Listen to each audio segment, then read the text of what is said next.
Welcome on in, golf fans. It's your boy Gsluke here with our round 4 live stream for the Bermuda Championship. Gonna make sure you're ready for all of your showdown and prop exposure out there for Sunday this week. So first off, hopefully you're having a fantastic Saturday. Welcome on in, and let's go ahead and talk some golf out there for tomorrow. If you have any questions, feel free to go ahead and throw those down in the live chat. We're gonna go through the weather forecast as usual, look at the showdown side, how to handle your Sunday lineups, and then towards the end of this, a look at the underdog and prize pick side and try and give you guys some value over there too. In terms of how our round 3 went, ended up going well over there for Showdown. The AM guys got about a 0.6 shot advantage, which is pretty handy anytime you have a single round slate. And on top of that, the prop exposure that we mentioned on live stream ended up going really well there. So obviously course conditions played a lot easier early than most people expected. And because we had some overs on birdies in there, that's why it ended up working out quite well. So let's go ahead, mention our sponsor before we really hop on in here, which of course is the Ship It Nation. If you guys are looking for an all-encompassing DFS site,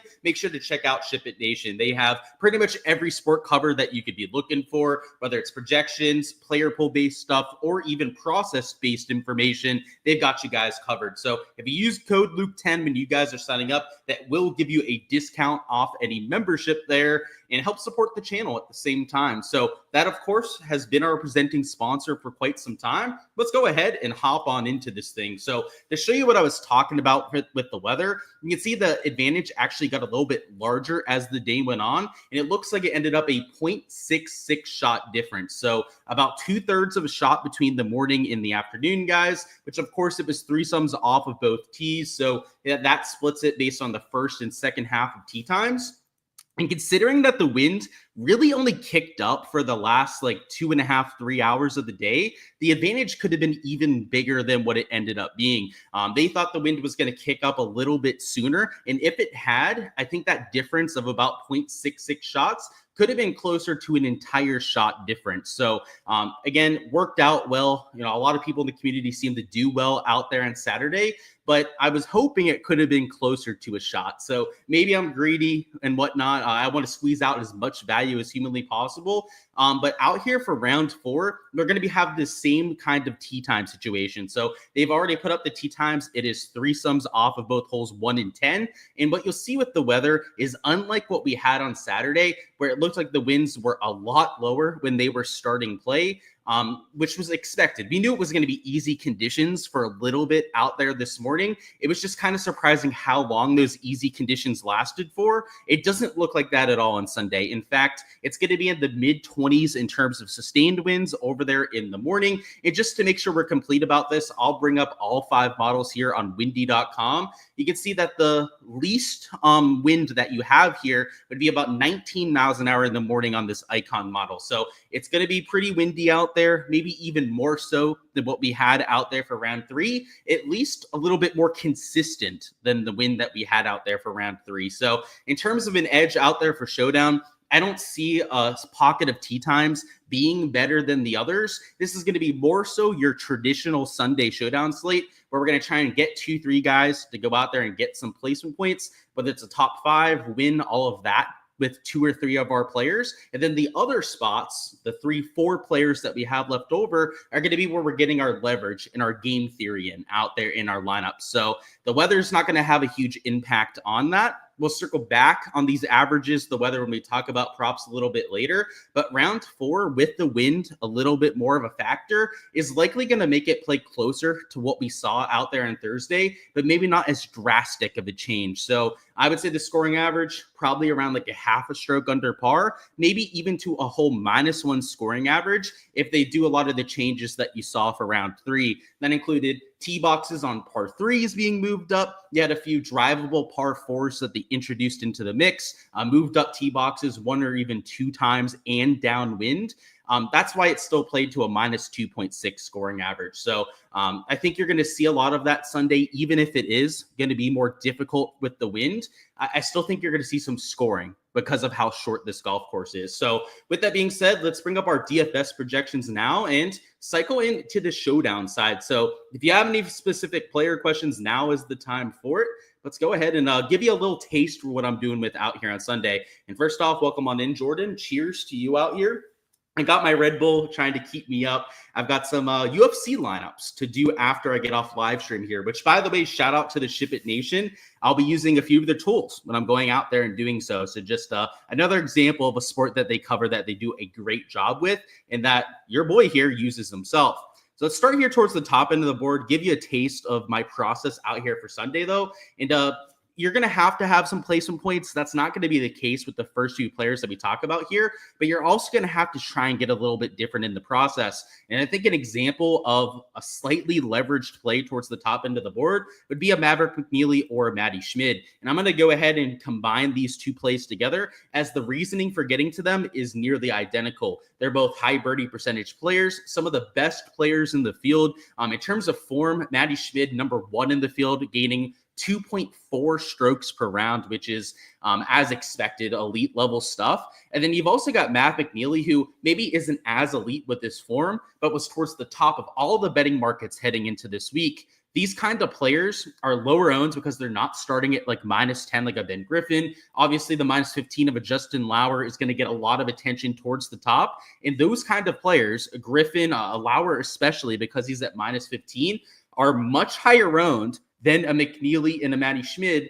And Schmid and McNeely are clearly the better players. In fact, even when you include the placement points out there for Sunday Showdown, guys like McNeely and Matty Schmid routinely out-project some of those other guys around them. They're going to be double, sometimes even more than double the ownership of some of these lower-owned players. So a lot of times I'll be eating chalk towards the top, but Justin Lauer chalk at $10,200 really doesn't sit in my stomach all too well, so I'm fading them out there for tomorrow. Obviously, I've got to keep some of my plays behind the Patreon paywall. Of course, if you want this entire sheet completely uncensored, you guys can find that over there on my Patreon page. I've got all my projections, player poll, all that kind of jazz over there on that sheet. But Justin Lauer, I'll just give you a little bit of a peek behind the curtain, is going to be somebody that I'm actively avoiding in lineups. And at least to me, if you're going to go with the true spend up, make it an actual stud in this kind of field. And it's not like McNeely is a John Rahm or Scotty Scheffler level talent,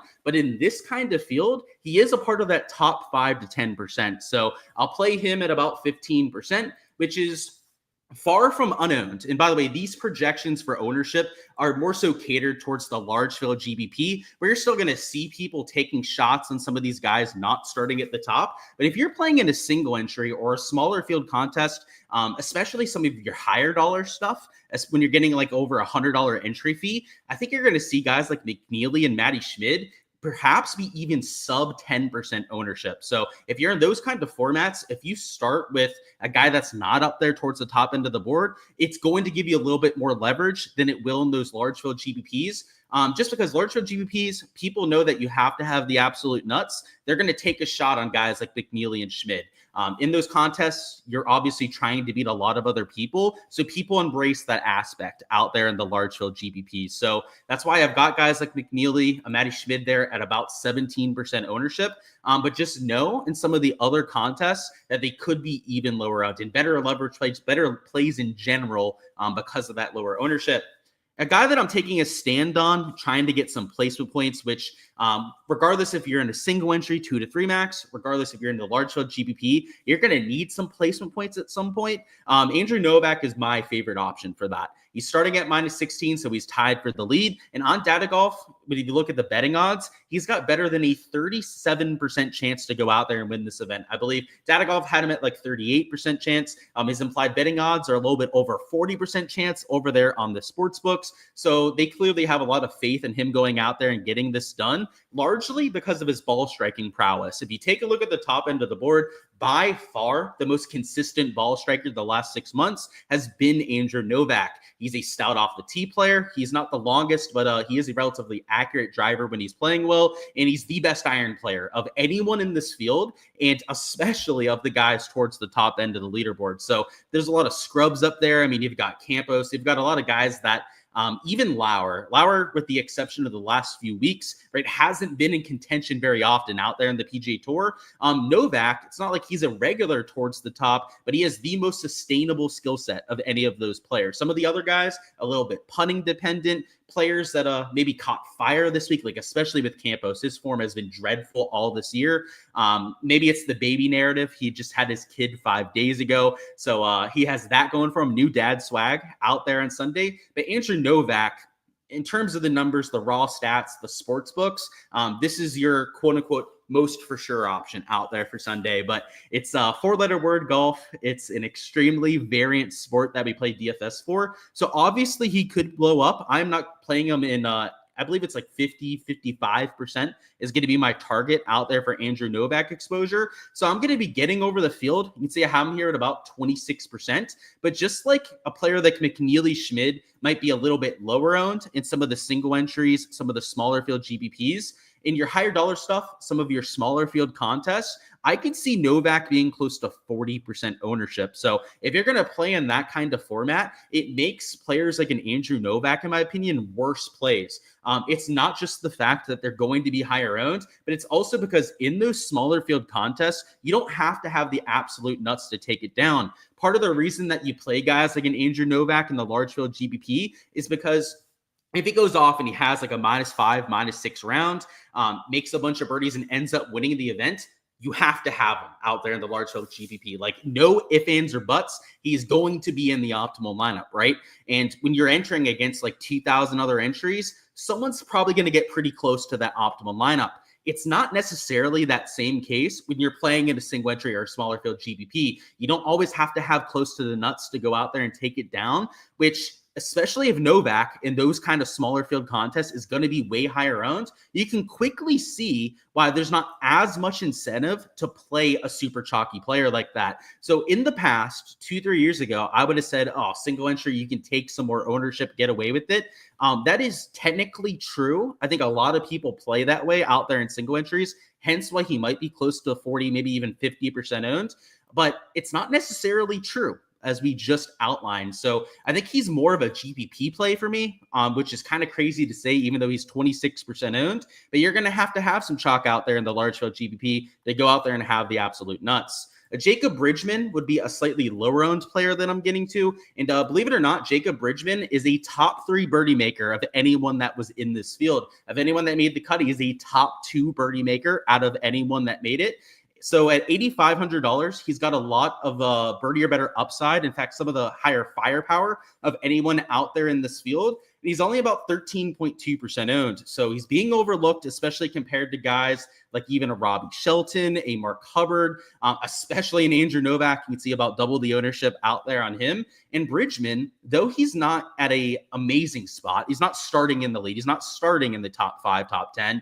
If he goes out there and he has a good round, something like -5, -6, that all but locks up a top 5 finish. So these guys at like -9 to -11, I'd say -9, like -10 especially, just because the 11s start to get a little bit chalky in some cases. But these guys that are -9, -10 usually aren't getting that much steam, like 13.2%, right? It's not calling like a diamond in the rough. He's still double-digit ownership, which is significant out there. But what you start to get are guys that are, I think, under-owned compared to their upside to get to the optimal lineup, because you still got to go out there and score. You're not going to be handed placement points and just get to the optimal lineup tomorrow. It's not like this is going to be a US Open.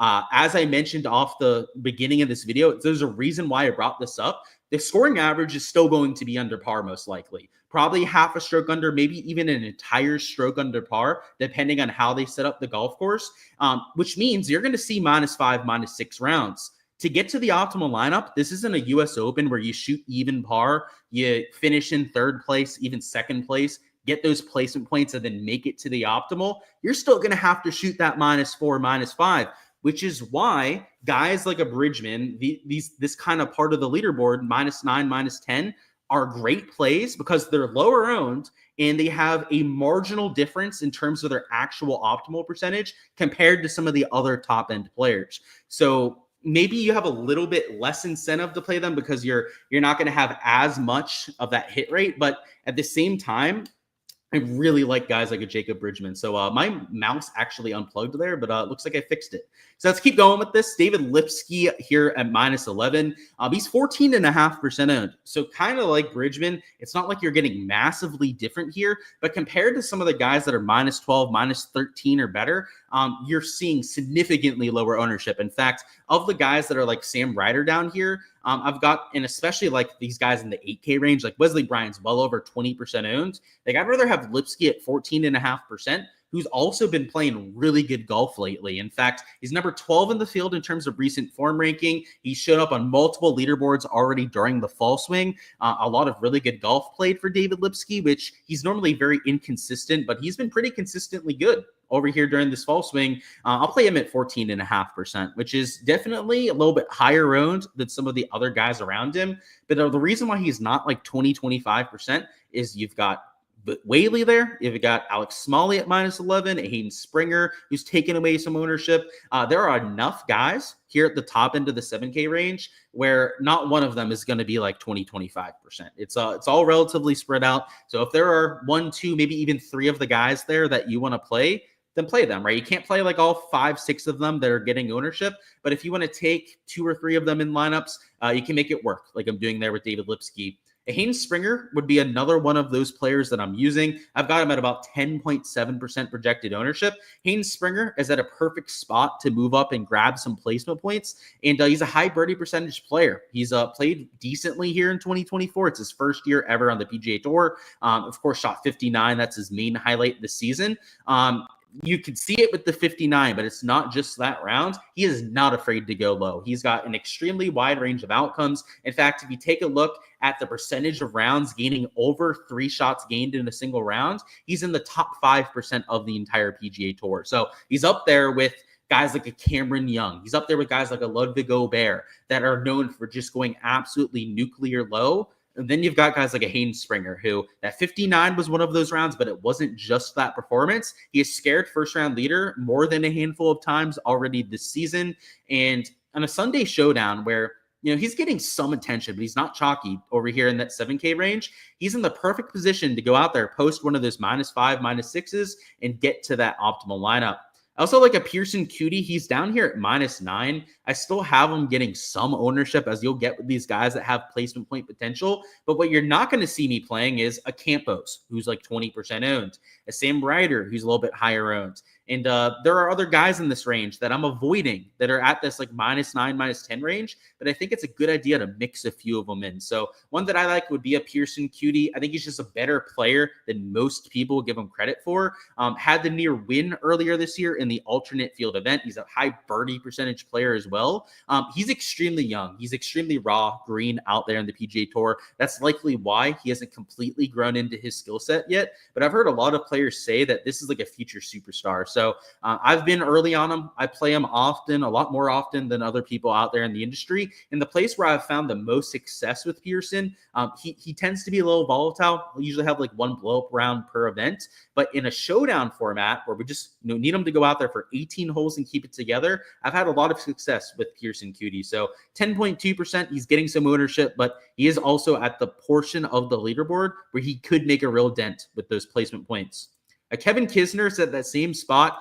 He actually had his most disappointing round today out of all 3 days, which, considering the scoring conditions early on, was really disappointing for Kevin. So at 9.7%, part of the reason he's a little bit lower owned than what you have here with a Cutie is because of his negative momentum hitting into Sunday. But golf's a variant sport. Crazy shit happens. We know that guys sometimes just don't have it for one reason or the other. Bounce backs are a lot more common out here in golf than really any other sport that we have in existence. So this is a perfect course for Kevin Kisner. I know we had somebody talking about their boy Kis last night. Easy to root for guy. Really, if there's any course where he's going to make a dent at this stage of his career, it's a Port Royal, one of the shortest courses, actually the shortest course that we have on the entire PGA Tour. So at -10, he gives us that -5, -6 that we're looking for, and that is most likely a top 5, at least the top 10. And with that kind of scoring, he's going to get close to that optimal lineup. And then the last few guys I want to go through here. So there's two more. It'll be first off, Austin Smotherman, who this is where you're getting a lot of leverage. So the top two guys that we talked about, you had a few -6s at the top end of the board. You get some leverage by taking a lower end guy towards the top. The middle range is where I'm getting a lot of my placement points. It's just kind of how I prefer to build out there for tomorrow, partially because I like the guys in the middle of the board. There's a lot of them that are up there towards the top, so the ownership's a little bit more spread out than usual. So I'm choosing to take my placement points at the middle and differentiate up top and then down low with these kind of plays. And just like I said up top, there are obviously a lot of guys blacked out here that I'm using as leverage plays, but hopefully these two give you a little bit of a taste for what I'm looking for in a leverage play. So Austin Smotherman at -6, I mean, unless he goes absolutely nuclear low, like -8, -9, he's not going to get us that top 5 finish that we're hoping for, but he does have a lot of birdie or better upside. This is more just trying to really differentiate with your ownership and just hope for some, a ceiling round, right? Hope he goes out there and he impresses us with his performance. The reason for optimism, and I believe I've mentioned it at least one other time this week, is he's number 15 in recent form ranking and number 11 in total mono ranking, which even at this point of the week in Showdown, he would be a massive value compared to salary. But when he was like number 100 in the pricing in terms of price this week,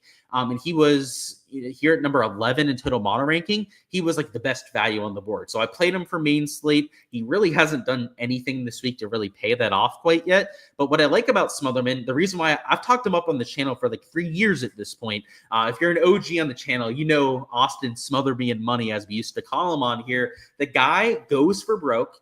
He'll either shoot like a -5, -6 round, really help you win the slate. He's done it. I mean, he's won me GPPs like 5-6 times before out there in Showdown because no one plays him. If anyone does, it's like 1.5% usually out there in the Showdown slate. You can see for tomorrow, I've got him here at about 2.2%. So he might even come in lower than that 2.2% in reality, just because people don't usually end up getting to him. And he's got kind of like I was saying before, some of these guys just have like more ceiling potential than you would expect. Like Hayden Springer, for example, like he's got the same ceiling potential as like the Cam Youngs of the world, et cetera, et cetera. It's that same thing with Smotherman. Like he has an uncanny ability to go super low when he has his ball striking. So $6,700, he's the kind of guy I'm taking a shot on for leverage. And then the last example is down here at $6,400, and it's Christo Lamprecht. And what you get with Christo is pure upside. This kid is super young, doesn't even, and I believe he's still an amateur at this point. He goes to Georgia Tech, or at least did before this fall ended. I'm not sure if he's grown out of that yet, if he's now a true professional and is going to be trying to get full PGA Tour status. But Christo Lamprecht is the longest player in this field. If you saw him at Royal Troon this year, he played pretty decently round 1. Year before that at St. Andrews, he was your first round leader, and that was as an amateur out there at that event. So he's got some pedigree if he can go out there and be first round leader under major championship kind of conditions. And he nearly just missed out on getting his tour card this year on being number 1 in the college rankings. So I forget what the exact program's called, but number 1 college golfer does get a full tour status. So you saw that with Aubert. You see that with Thor Bjornsson, who's out there on the PGA Tour now. Lamprecht would have been that guy if Thor Bjornsson didn't steal it from him. So Lamprecht, an extremely, extremely talented player who is starting to get sponsor exemptions because of how well he's been playing. So he's only in the field because of that this week, and he's taken advantage there at -7. So 1.1% ownership. Not a lot of people know about this kid. If you've got a sleeper play like this that you can get to, then maybe go out there and use him. Another super sleeper. I'm actually not using him, so don't think that I'm pointing him out because he's like a play that I'm getting to. This Igor Eroshenko, I've heard a lot of good things about. He's Russian. He's the first Russian player to ever make a cut on the PGA Tour before. But what I've heard about this kid is that there's a reason why he's sponsored by Nike. This is what I've told for somebody that evaluates players and was really high on this kid, is there's a reason why he's sponsored by Nike and that you've never heard of him before. Almost every player that is sponsored by Nike that we've never heard of before ends up being a superstar. Tom Kim, for example, right? He had his Nike sponsorship right away. Even before we even knew who the hell the kid was, they know how to pick their talent wisely out there. So I would keep an eye out for Igor. I've heard really good things about him, and I haven't played him. He's only at -1, so no placement points or anything like that. But there are some crazy names down here. I think Christo, he's the guy that I'm getting to, right? A little bit less crazy because we've seen him actually do it on the big stage before. But there are some real nasty names down here that you could play at the pure minimum price and open up salary towards the top end of the board. So hopefully it gives you a little taste for what I'm doing with my exposure. Once again, only play the plays that you seem to agree with, right? Obviously, if you think my take is baloney on any of the guys that we talked about, or even all of them, then don't use them, right? I'm not telling you who to go out there and play in your lineups. I'm more so just trying to give you guys some perspective into what to look for in players. You shouldn't just have a blind process out there for Sunday. Playing ownership was a huge factor in almost every player that we talked about, but there are things on top of that that you can use to guide your process as well. Database stuff is usually my go-to, but without shots gain metrics this week, so got to get a little bit more creative about it. So it's not my favorite kind of showdown slate, but everyone has the same deck to work with. No one has the shots gain metrics, so you've got to adapt. You've got to learn to play these slates a little bit differently. So let me catch up on chat, see if there's any questions. And if not, we're going to try and figure out what to do over here with lineup construction. What's going on, Antonio? Welcome on in. He was DeChambeau's roommate in college. Was that Igor that you're talking about? If so, or maybe it was Christo that you're talking about, that's just another reason to like him. I love Bryson, by the way. He's still one of my favorite players in the world. Just wished he was playing more with the PGA Tour guys, showing what he is, because I mean, you saw it at the majors this year. He's still got it.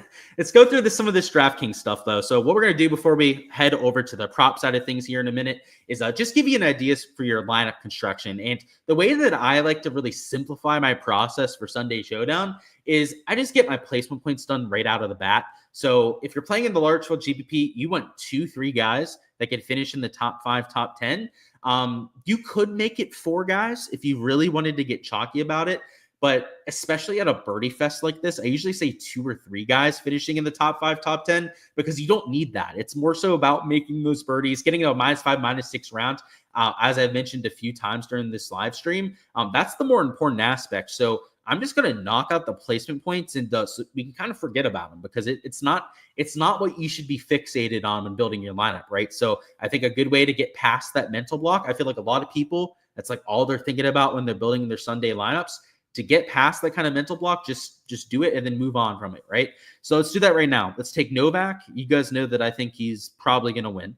That would be my take. If you're just asking me who I think wins this event, we're going to throw him in there. We're going to go Kevin Kisner because he's super cheap, right? He's 7,300. So we're going to take some placement points towards the bottom end of that 7K range. And I'm going to throw one more in here just to make it a little bit more chalky, so that we have to differentiate. So I have to show you what that kind of looks like. So we're going to find one more guy that's at least a little bit popular. And I guess there's not a ton of spend ups that you could take that are popular. So I don't like Wesley Bryan tomorrow. It's not my favorite play at all, but I'm just going to throw him into this lineup to show you guys like what it would look like if you're going a little bit more chalky. So we're at 8,600 remaining. We have more salary than I was thinking we would. I'm going to throw in a McNeely at 10,400. We can afford it in this kind of lineup. I wouldn't call him a true leverage play because he's still going to be over 10% ownership, but he is different compared to some of the other guys that you could be taking there in that 10K range. And then we're also going to take a 9K player here. So, and we're going to make it somebody relatively different, somebody that's a little bit lower owned than their peers. So I guess we could go with the 2 poster childs out there from the live stream. We could go Matty Schmid. Maybe that means we should go down from a Wesley Bryan to a slightly different, chalkier player. So like maybe it'd be a Hayden Springer, so we can open up just a little bit more salary. But in this kind of lineup, we've got placement point potential with our top 3 there, with the Novak, Kisner, and Springer. Also coincidentally high ownership, but you've got to eat that at some point on these Sunday lineups. But McNeely, I would say, would be kind of a pivot, and Matthias Schmid would be kind of a pivot. If you have 2 like medium ownership to slightly below ownership guys, like we have here with these 2, and then you round it off with a true pivot as your last man in, you're going to be totally fine out there in the large field GPP. So, for example, if you rounded this off, leaving $100 on the table and taking in Lamprecht, who we talked about there in the live stream, this lineup would probably be fine in the large field GPP. And that might surprise some of you out there who maybe are adding in too much differentiation into your lineups. But this is, I mean, especially this week when the GPPs are a lot smaller, is almost certainly not going to be duplicated. It might because they brought it up here on live stream, right? Someone might just take that combination and go out there and enter it, which, by the way, there's probably zero chance that's going to be in my player pool of lineups. I'm going to run mine with an optimizer to go out there and see what I've got towards the top. But the whole point here being, though, is that even though we only had like one true pivot, we had two guys that were like kind of lower owned, that's enough to get different in most contests. So my mouse seems to be unplugged again. Hopefully I can get that fixed over here. Hopefully it gives you guys an idea of what you're doing with lineup construction. So after I get this mouse fixed, we will go to the prop side of things. This thing's been a pain in the ass. I'm going to go buy a new one as soon as we get off live stream here. As I was hoping it wouldn't become an issue like this. Hopefully it's not making that sound for you guys. It's just like making a loud beeping sound for me. Did I get it? No. It's the cord that's broken, and I have to like plug it in a certain way to even get it to work. So in the meantime, I will see if we can get some of the prop stuff posted. I guess I need my mouse for that. It's unfortunate. Okay, we're back. Any questions? Smotherman was you're saying. Okay, yeah. So yeah, we went to SMU. I should have remembered that. Yeah, that's another reason I like Smother Me and Money. The reason I like him, dude, is he's made me a lot of money. And yeah, you can hear it. Yeah, dude, I got to get the new mouse. It hasn't been an issue on live stream before. It's been like an issue for 3 days now. So we've just skipped out on it the last 2 or 3 live streams, but it won't be an issue going forward.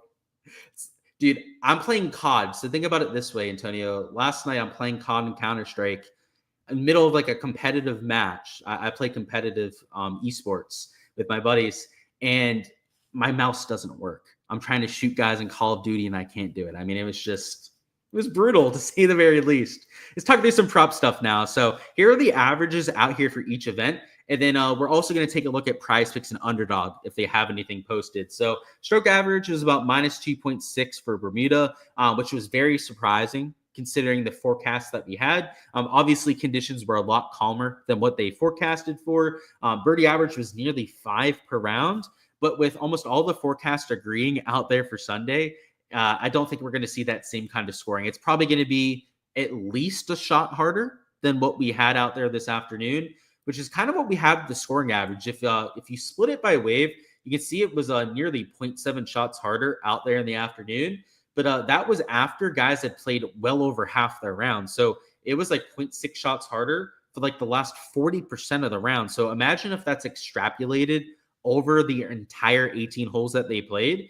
It could have been over a stroke difference. In fact, it probably was over a stroke difference in terms of the actual scoring average. So keep that in mind with conditions. It's probably not going to play to this -2 scoring average. If I had to guess, something between like minus 0.5 to -1. And a lot of that's because of this wind. Anytime you have over 20 miles an hour of sustained, it's going to be really tough out there. If it's this like 19 to 20, I think they're going to get to -1, maybe even slightly better than that. But if it's this like 27 to 30 miles an hour of sustained wind, that's when it's probably going to be closer to like a half a stroke under par scoring average. So I think we have a pretty good idea of what to expect for conditions. Let me see if they have any boards posted, because when we first went live, they didn't have anything posted, which maybe they posted some like DP World Tour stuff. So it doesn't look like they have quite yet.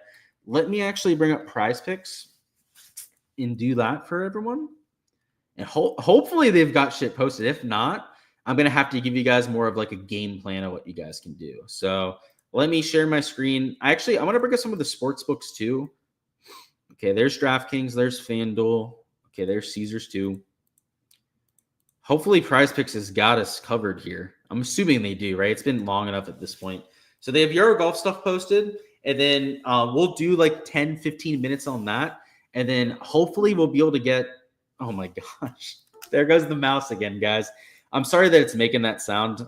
I don't even think I can mute it, but hopefully it's all squared away there.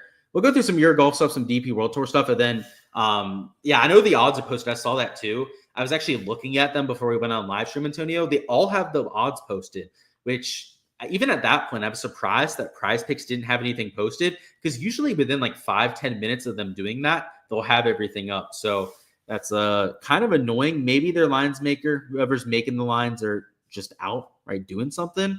I guess I empathize. It's a Saturday. People are doing things, and I guess they're not exempt over there on that side. So what we're going to do here, I showed you guys these averages. Let's go back to the DP World Tour stuff, just because those are the lines that we can actually look at. So DP World Tour over here, you can see stroke average was minus 0.88, and the birdie or better average was 3.82 per round. So that is pretty consistent with what we've had the first 2 days. 3.82 was slightly lower than what they had for round 2, and your stroke average was also just a little bit harder. So partially because the birdie average went down, but also partially because the bogey average slightly went up. And with the Sunday conditions, I'll show you guys the weather forecast too. So it's this Jumeirah Golf Estates. This GFS model looks real windy, but some of the other ones, the early starters, look like they're going to have next to no wind for at least like half their round. So I don't know which forecast is the most accurate. In fact, usually my default on that is to check the DP World Tour site and just see what they're saying for a forecast. If anyone's going to know what forecast to check and which ones to post, it would be them out of anyone, of course. So let's just check what they've got to offer. So here's the DP World Tour site. Let's get to the weather tab now. So they don't have the forecast loaded in quite yet, but it says 10 to 20 miles an hour for wind speed at the bottom. It says partly sunny and breezy with a few gusts to 22 miles an hour. So it doesn't say sustained miles an hour out there to 22. It says wind gusts up to 22. So my guess would be that it's going to be a little breezy. It always is in Dubai. It has been the first 3 days, but it's not going to be anything terrible.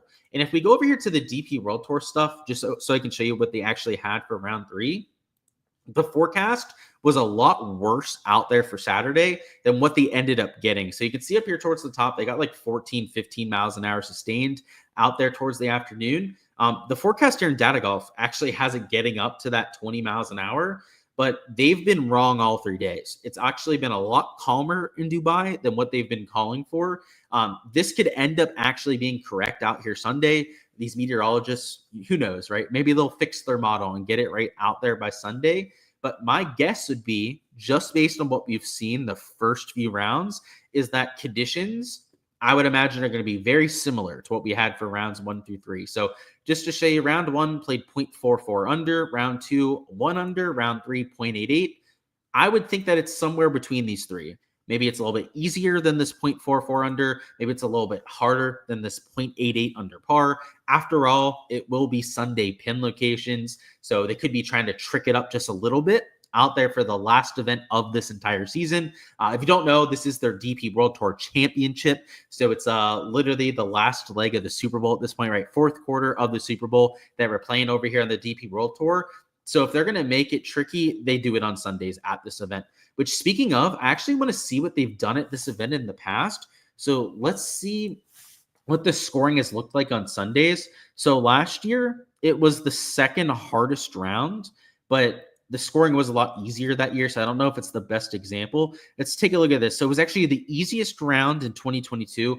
That could have been weather-based, but it's at least worth noting. Over here, 3 years ago, it was the second hardest round. Okay, so maybe that was pin location based. It's hard to say this far after the fact.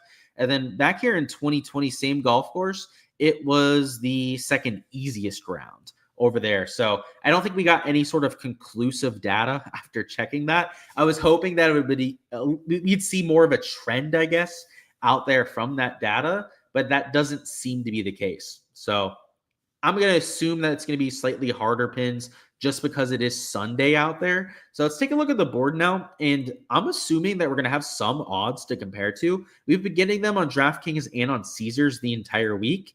So yeah, it looks like we have them there. Probably not going to get them on FanDuel. I'm not even going to look. They never post them. So why even tease ourselves by checking? Let's look at this DP World Tour though. So round scores, we've got that.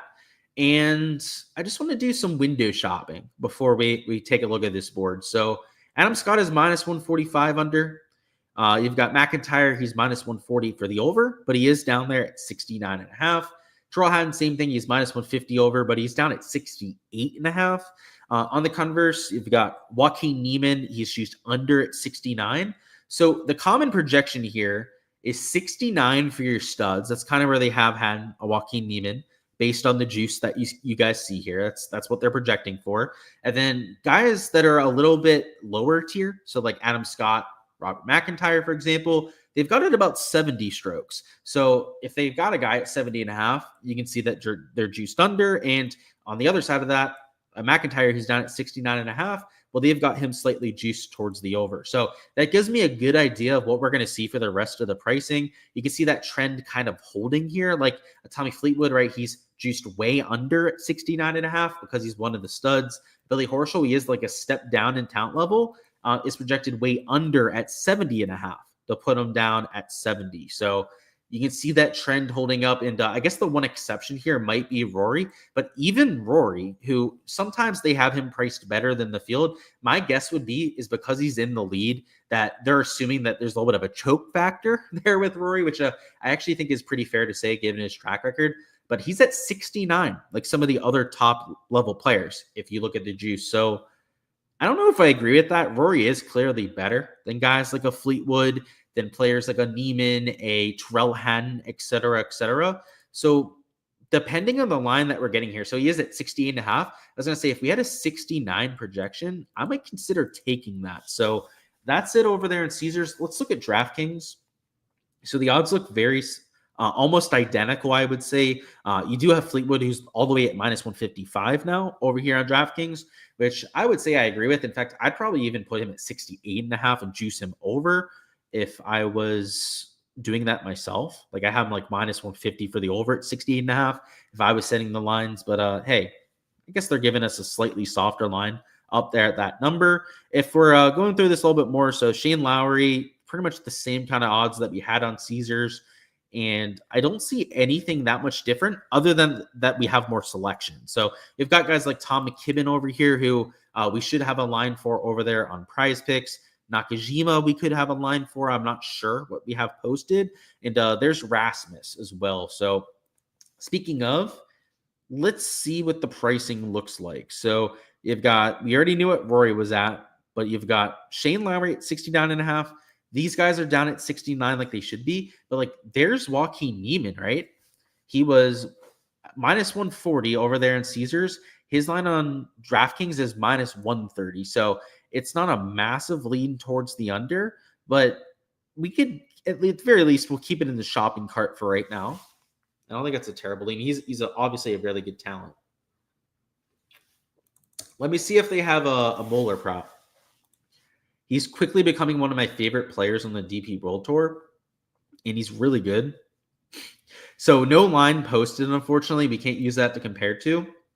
But let me see if I can find a comparable player. So he's better than Paul Waring, but Waring is juiced over there at 70.5. He's way better than like a Cantor and Otawegi.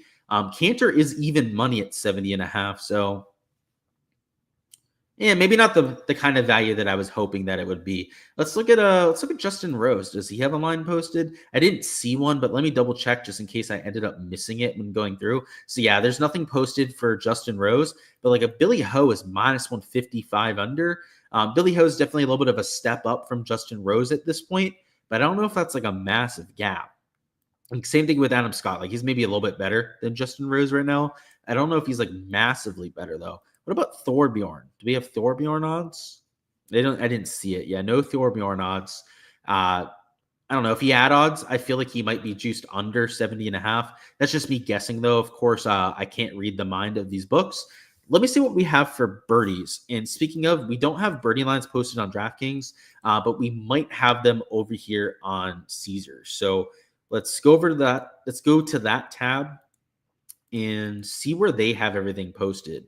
So for birdies are better, McIntyre's at 4.5 and slightly juiced over. You do have Hatton at 5.5, but he's minus 155 under. Joaquin minus 150 over. Yeah, there's no chance we're going to get a Joaquin at 4.5, unfortunately. That would have been a really good lean. Even better probably than the 69.5 strokes that I have in the shopping cart.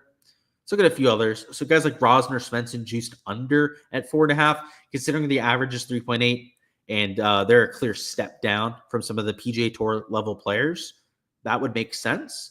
A Rasmus even is juiced under for 4.5. I'm not so sure I agree with that. I guess this is pressure based. Even kind of like Rory. Like Rory, in my opinion, should be at 5.5 and even money, but he's minus 150 here for the under because of the fact that he's up there towards the lead. And he's what? Is he tied for the lead? Let me actually double check on his exact positioning. Yeah, he's tied for the lead with Rasmus Højgaard. So I'm assuming that's why they have the odds like they do. I don't know why they're not doing it with Joaquin, though, right? He's only 2 shots off the lead, and he's not getting that same kind of change in the odds. So I would see if there's like value here, especially because a lot of these are like pulled from what you have in the sports books. It might be like an under on Rory Strokes, but I wish he was at 69 to account for that juice that he has for the over. So I might stay away from it. My favorite prop by far from what we've gone through so far is got to be this Joaquin Niemann under on Strokes, though. Let me see if Underdog has posted anything. They posted first last Sunday, so maybe they're going to do it again. So yeah, they're still in the dark over there, but we do have these same lines posted over here on Underdog. So just to double check and see if there's any differences. Did we have we did have a Fleetwood birdie line. I didn't see this one before, actually. So we might have to double check on that. And then was there anyone else? I didn't do a deep enough dive on these birdies before. My bad, guys.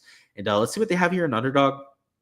It looks like the same exact board, which who could have guessed, right? Them copy and pasting the board. Very typical for what they do. So we could enter these over here on Underdog for a slightly higher payout, which if I was going to say, like, if you're going to choose between the two sites, definitely take the slightly higher payout. So now that we have the lines posted on both sites, rather than this 2.75x over here on Prize Picks, you can get 2.79x over here on the Underdog side. So it doesn't look like they have anything posted for PGA, but let's just take a look through the odds, I guess. We might not have like the actual prop boards posted right now, but I'm assuming they're going to be posted any second. So thoughts on Novak for the under 68.5. So he's got to shoot -3 at +115. I agree with that. I'm assuming that they have a lot of other guys at 68.5 and even money, if not juiced under, that are worse players than him. And that's got to be pressure based. Anytime you're tied for the lead, these books tend to try and take a bet against those kind of players. But Novak, with his ball striking, it does feel a little bit disrespectful. So yeah, that +115, I could definitely be a buyer on that. Yeah, we're going to look at FanDuel, DraftKings. We're just going to kind of go through the odds. I'll give you guys an idea of what I think about the board. That way you guys have an idea what to do when they post the actual Underdog and Prize Picks boards, which once again, no idea what they're waiting on. Haven't heard much from Hovland. Yeah, you're right. I guess I hadn't really thought about it that much, Jordan, but you're spot on with that. I haven't seen him since, I guess, the playoffs. And even before that, he wasn't playing that often towards the end of the year. I know he said something about not wanting to play much if he doesn't have his best game, but I don't think it's injury or anything like that. I guess that's the main concern I have if he's not playing that much. But yeah, you're right. You haven't seen him at all, actually. Antonio says Rory's under at 68.5 is +105. Yeah, so if you could get the +105, I would 100% play that. Hell, I was even considering it over there on Prize Picks where it's like -120 something odds in terms of, I guess it depends on what slip you take in terms of the implied odds. But yeah, you get them at +105 though. I would play it straight up. So I like that. FanDuel does have them posted. I am sort of a fan of them. I think that they're slightly full of themselves, but I guess everyone is in that kind of business. So they're great golfers. I love the fact that he's like a shot shaper, a short player off the tee, went out there and actually won a tournament because he represents for all the golfers like me. Like I have that same kind of game. So I empathize with it quite a bit. And they're funny as hell. So yeah, I like them. I don't watch like all their shit. I'm just too like I don't even watch like TV because I just watch too many sports to stay on top of that kind of stuff. But everything that I've seen of them, especially like when they collab with other people, has been like really good. So I hope he plays well tomorrow. He's up there towards the top. I got to say, it's his kind of golf course. He won at Heritage. Port Royal, kind of like it's a Kevin Kisner's Wonderland one of these short, super like positional tracks. It's really good for Wesley Bryan too. So it could be a good one for him. Let's bring up the odds over here for Bermuda.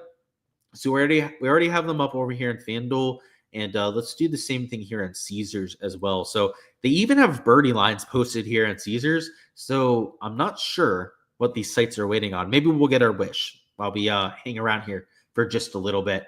So I think I know why they're not posting odds. I think I know. So you know how I was saying like that under on Novak, by the way? I don't know if I would place that actually, Antonio. The reason why is I think I know why they're not posting the board. They have guys like Griffin at 68.5, so they have like 3 shots under. I do think conditions are going to get harder. So as I mentioned towards the beginning, like I think scoring average like half a stroke under, maybe 1 stroke under par. They've got this like priced like it's going to play a whole 2 strokes under, which I disagree with. And I would guess that the Prize Picks guys, the guys that do their projections, don't agree with what they have here at the pricing.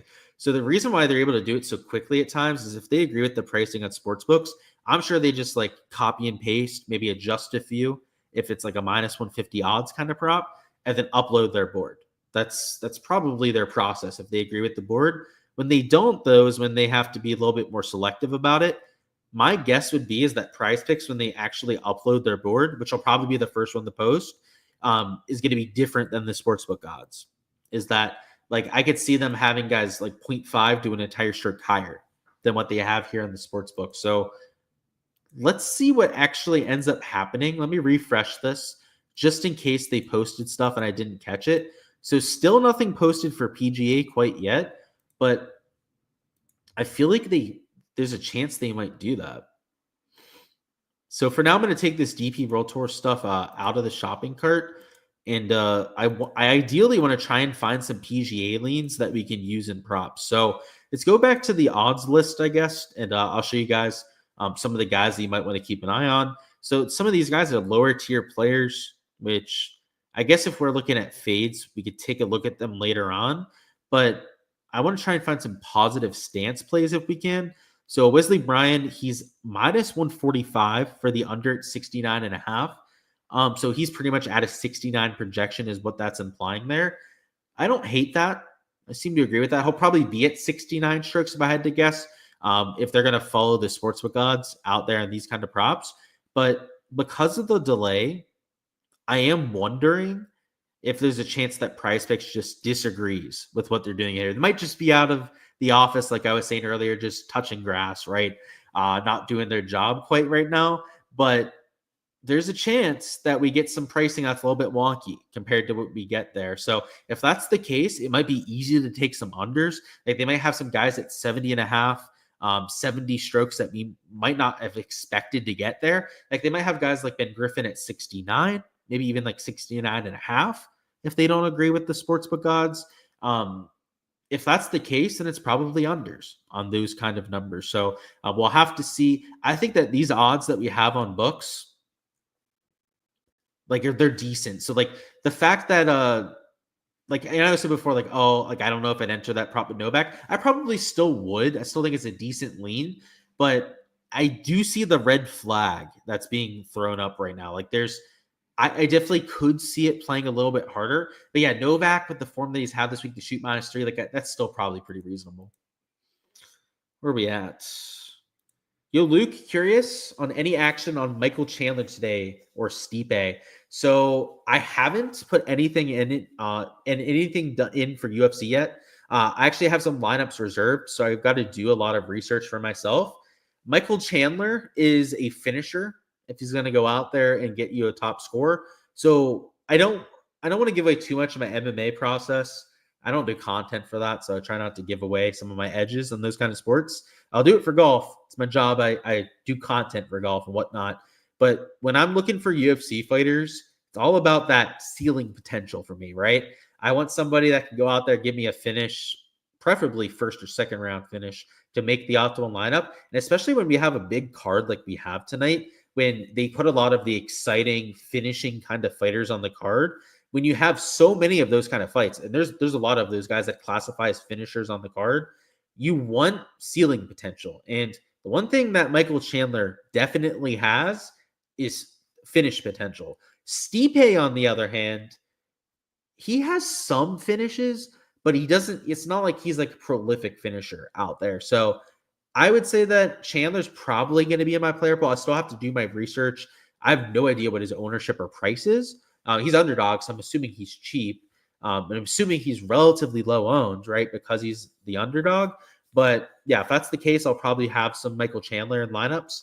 And then Stipe, I'm probably avoiding. I just feel like John Jones wrecks him, if I'm going to be honest. Whereas Michael Chandler always has that puncher's chance. Johnny Bones Jones, he's the GOAT for a reason. If he wants to smother you and make it a complete non-factor, you probably don't have a chance. So Chandler's up against Granite Chin, by the way. Freaking Charles Oliveira just does not fold, but maybe he does. Chandler's got a mean right hand. That one that he does like the Superman punch. Jeez Louise. You were just about to say that actually the win scares you. So I think it's like a fair line, Antonio. But yeah, like if you're giving me plus money, I would bet it. Just like that Rory prop, right? Like there's a reason why I'm not entering it on the prop sites, right? Like it's not that kind of lean where it's like, okay, I'll take them with like the minus 120, minus 130 juice. I would play it at plus money though. So yeah, you don't feel like amazing about it, but it's a solid lean. Do I know if Novak is good in the wind? Yes. He went to school, high school down here in South Florida, the Kings Academy. I've played with him a few times. Yeah, he played high school golf alongside one of my best friend's brothers, and he's a stud. Somebody that if you're playing down here in South Florida, especially at that kind of level, you know how to play in the wind, and you've seen it translate this week. So I would say that he's decent in the wind. I don't know if I can say that he's amazing at it. You'd have to ask him himself. I've never asked him or anything, but he's a stud, that's for damn sure. Let's see if we have anything on Prize Picks. Did we waste enough time on here to get a board posted? If not, I guess we're shit out of luck. The one thing I will say is depending on what we get for pricing, if it's like just in line with what we have here in the books, then I think it's pretty fairly priced, is what I would say. Like, I don't think it's too high. I don't think it's too low. But if Prize Picks seems to think it's going to play harder and they do price it higher, then I might be taking some unders on strokes, maybe some overs on birdies if they give us soft lines for that, just because like they're going to make it easier. Like, I mean, you see this wind forecast. If you guys are just joining us, by the way, I'll bring up the PGA forecast. If you didn't see it before, it looks nasty across the board. Like every forecast is at least 20 miles an hour. There are some that are close to like 30 miles an hour, like you have here in this ECMWF down here in the second place.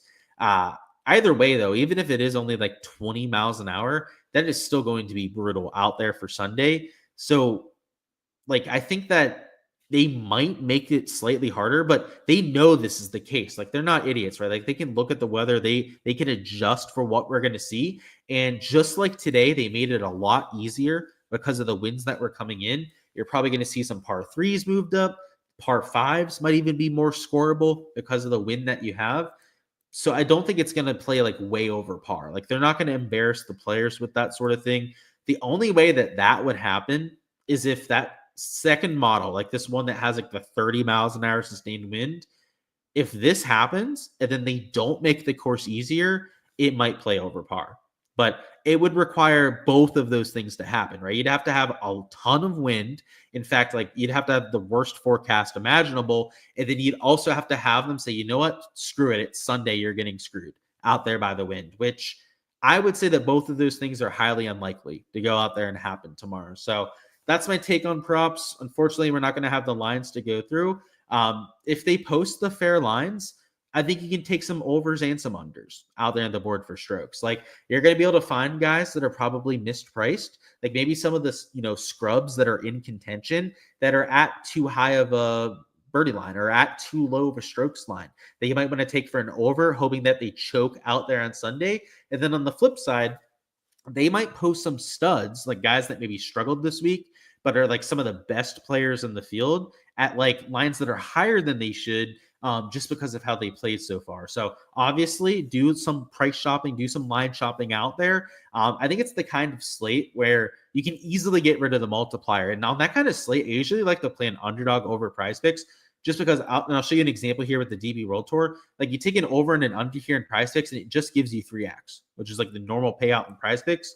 But if you were to do the same thing over here on Underdog, you can see it's 3.21x. So if you're going to enter on that kind of slate, so if we get that kind of pricing, then play on Underdog, just because if you have those overs and unders that you can play, you're not only just going to get a boost on like a 2-leg slip, but if you do a 4-man and you have like 2 overs and 2 unders, you can get like a 15x payout at times out there for the 4x. So 4-leg card. So there's a lot of stuff you can do when you have that kind of board. It's maybe not as like straightforward where you just say like, okay, take all unders on strokes or all like overs on birdies, but there's a lot of opportunity at the same time when you have some fair pricing. So that's what I would say about the prop side. Obviously, if you want all of my exposure when I'm taking on Underdog and Prize Picks, you guys can check that out over there on the Patreon page. But that's all I've got out there for the live stream here, and I'm going to go ahead and call it off there. I've got some UFC lineups to build. I've got some hair sticking out of my hat, evidently. I look like an absolute goofball, but hopefully you guys have a fantastic Sunday with all of your exposure. Best of luck over there with Showdown, all of your DFS lineups as well. And maybe we go out there and finish this week strong.